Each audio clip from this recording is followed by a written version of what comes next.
Voici les meilleures stratégies pour gagner du temps. Le temps, c'est quelque chose dont nous possédons, en quelque sorte, du début de notre vie jusqu'à la fin, mais certaines personnes arrivent à être beaucoup plus efficaces, à pouvoir utiliser au mieux le temps qu'ils possèdent. Nous allons voir quelques rudiments, quelques solutions qui vous permettront, dans votre vie quotidienne, mais aussi dans votre travail, dans vos affaires, d'être plus efficace.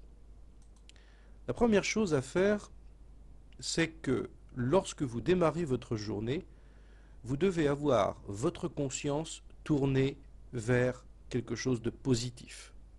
Un esprit positif, ce n'est pas uniquement qu'une philosophie d'existence. Ce sont des études qui ont révélé que lorsque l'on a un état de conscience plus positif, positif par rapport à soi-même, par rapport à la vie, par rapport à notre travail, eh bien, on y voit plus clair. Quand on dit qu'on y voit plus clair, c'est-à-dire que les idées sont souvent plus productives. Elles arrivent comme une forme de créativité qui font que lorsque vous démarrez votre journée, mais aussi tout au long de votre journée, vous trouvez des solutions. Euh, Lorsque vous êtes face à un problème et qui prend du temps, bien évidemment, pour le résoudre, si vous avez l'esprit négatif, eh bien, il y a un processus d'inhibition qui s'engendre, et donc le cerveau ne produit pas les solutions, les idées, les stratégies d'innovation qu'il pourrait lorsque vous avez au contraire un esprit positif. On a calculé qu'un esprit positif permettait donc d'être plus créatif et donc d'être plus performant. Deuxième point, et c'est peut-être un des plus importants, c'est la puissance de concentration. Alors la concentration, quand on en parle comme ça, on pense à des yogis, à des gens qui ont des capacités de pouvoir conserver dans leur esprit une pensée et de rester fixés. Bah, c'est pas tout à fait faux. Il faut savoir que ces yogis dont on parle travaillent tout au long de leur vie sur leur mental pour arriver à le maîtriser. Alors, on n'est pas des yogis, et dans notre vie quotidienne et contemporaine, bien évidemment, tout cela ne s'adapte pas. Néanmoins, il y a des exercices qui sont très importants. Je vais vous en expliquer au moins un. Mais il faut savoir que, par exemple, il y a des études qui ont été faites par des cabinets d'expertise, notamment Executive, qui s'est aperçu que sur des managers, eh bien, le temps de se plonger dans un dossier, c'était pas rare qu'ils perdaient 10 minutes. Et puis pendant 20 minutes, ils étaient effectivement attentifs, pleinement à l'intérieur de leur dossier, concentrés sur leur travail. Et puis il y avait 10 minutes ensuite de détente. Et en fait, si on fait le bilan, on s'aperçoit que à peu près 50% de leur temps est improductif. Mais ce n'est pas que ce sont des gens qui sont par nature improductifs, pas du tout.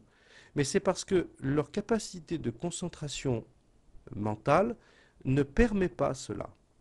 Et donc, à partir de là, le problème se pose ainsi. Donc, il est très très important de développer sa capacité de concentration. Et si vous le faites par là même, vous allez voir que vous allez gagner énormément de temps. Alors, je vais vous donner un exercice que je fais moi-même, mais que j'ai fait pendant aussi de nombreuses années, ce qui m'a amené à développer ma capacité de concentration, consiste à prendre un verre que vous remplissez d'eau, aux trois quarts, et vous tendez votre bras devant vous. Et vous allez essayer de vous efforcer pendant, on va dire, une minute 30, de faire que la surface de l'eau soit le plus immobile possible. Je ne dis pas que vous allez y parvenir, mais l'effort de concentration, je dirais de tension de l'esprit tourné vers le fait que l'eau ne doit pas bouger, la surface de l'eau ne doit pas bouger, va développer une capacité, une sorte d'exercice mental de concentration. Troisième point, il faut bien entendu qu'il y ait une organisation, mais surtout de l'ordre où vous vous trouvez, soit dans votre travail, parce que lorsque tout est rangé, tout est ordonné, tout est classé, ben, on retrouve plus facilement les choses, et quand on retrouve plus facilement les choses, là encore, on gagne du temps. Alors bien sûr, si vous êtes comme moi, lorsque je travaille, à un moment ou à un autre, j'ai besoin un petit peu d'un certain fouillis qui me permette de développer ma créativité. Mais dès l'instant que j'ai fini ce travail, je remets de l'ordre, je range. Et lorsqu'on redémarre ce travail ou sa journée dans un milieu qui est bien rangé, bien structuré, eh bien on s'aperçoit d'abord que ça joue sur l'état d'esprit. Et on a vu que l'état d'esprit était lié à la notion de gagner du temps. Mais bien évidemment, c'est toute votre organisation qui est plus efficace. Donc pensez à mettre de l'ordre là où vous êtes. C'est très important. Quatrième point, il est important aussi de bien planifier votre journée et si possible le soir. Alors pourquoi le soir et non pas le matin? C'est parce que le matin, euh, c'est déjà le mouvement, c'est déjà l'activité, c'est déjà la vie est déjà démarrée si vous voulez. Ce n'est pas propice à la réflexion.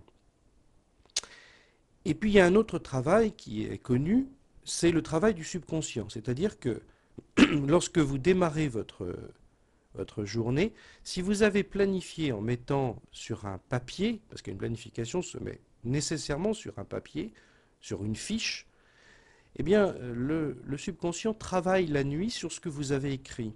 Et des idées, des innovations vont faire que vous verrez que le lendemain, ça sera beaucoup plus facile de réaliser ce que vous avez planifié que si vous l'avez mis le matin. Et comme je vous le dis, le matin, on n'a pas le temps. Alors que le soir, on est plus concentré, on est plus attentif à une meilleure organisation. Le cinquième point, c'est d'être très rigoureux avec soi-même. Alors pourquoi être rigoureux? Parce que on a des sollicitations. Tout être humain, à un moment ou à un autre, peut être sollicité pour différents dérangements, même aussi la notion de plaisir, de dire tiens, bah là, je vais pouvoir peut-être me détendre, écouter telle ou telle information, etc. Alors là, il faut être ferme. Vous avez planifié votre journée, si vous voulez apprendre à gagner du temps, vous devez réellement le faire. Et bien sûr, au départ, vous verrez qu'il y a certains manquements à votre, je dirais, organisation personnelle. Mais ce n'est pas grave. L'important, c'est que plus vous allez être ferme avec vous-même, reproduire à chaque fois ces incorrections vis-à-vis de votre plan, vous verrez que c'est de plus en plus facile parce que vous allez créer une habitude en quelque sorte, de gouvernance de soi-même. C'est bien de vouloir gouverner une organisation, une équipe, une entreprise, mais si vous vous gouvernez vous-même, ça sera plus facile pour faire le reste. Et puis, si vous avez des collaborateurs et que vous voulez qu'eux aussi gagnent du temps, si vous êtes vous-même une référence en termes de gouvernance de soi-même, bah, vous verrez que ce sera plus facile de leur faire adopter cette stratégie. Sixième point, alors ça c'est un grand secret, mais vous savez, on a tous ce côté un petit peu l'ego qui veut dire que ce que je fais est bien, etc. Si vous voulez gagner du temps, il faut savoir que dans certains cas, et dans même beaucoup de cas, vous avez des gens qui sont capables de faire beaucoup mieux que vous dans un domaine. Observez-les, essayez de percer leurs secrets, essayez de vous dire mais qu'est-ce qu'ils font de mieux que moi? Et essayez surtout de penser comme eux. Et vous verrez que si vous adoptez cette stratégie, comme eux font, eh bien vous les modélisez. C'est une technique qui est bien utilisée en programmation neurolinguistique, mais qui est redoutablement efficace, qui consiste à pourquoi passer des années de sa vie à essayer de finalement découvrir quelque chose en soi-même pour pouvoir être plus efficace, alors que quelquefois vous avez votre voisin qui fait mieux que vous, et il suffit tout simplement de prendre pour modèle dans ce domaine précis pour gagner du temps. Donc observez les meilleurs et faites-le. Septième point, eh bien, chaque soir, vous essayez de faire un bilan de ce qui s'est passé. Bon, il ne s'agit pas de passer 10 minutes à ça, mais ne serait-ce que 5 minutes en disant, tiens, ça je l'ai fait, ça je ne l'ai pas fait, ça j'ai fait rapidement, pas. Et puis, surtout, soyez honnête avec vous-même. Si vous apercevez que vous n'avez pas fait quelque chose dans les temps, dites-vous, et de manière très claire en vous-même, est-ce que je l'ai fait parce que j'ai été dérangé, parce qu'il y a eu des causes extérieures, ou est-ce qu'il y a eu des causes intérieures, des freins, une forme de remettre à plus tard, ou parce que je n'avais pas envie de le faire. Et quand vous avez détecté qu'il y avait ces freins psychologiques, eh bien vous devez absolument les résoudre pour que le lendemain, vous ne tombiez pas dans le même travers. À bientôt pour la suite de nos meilleures stratégies pour gagner du temps.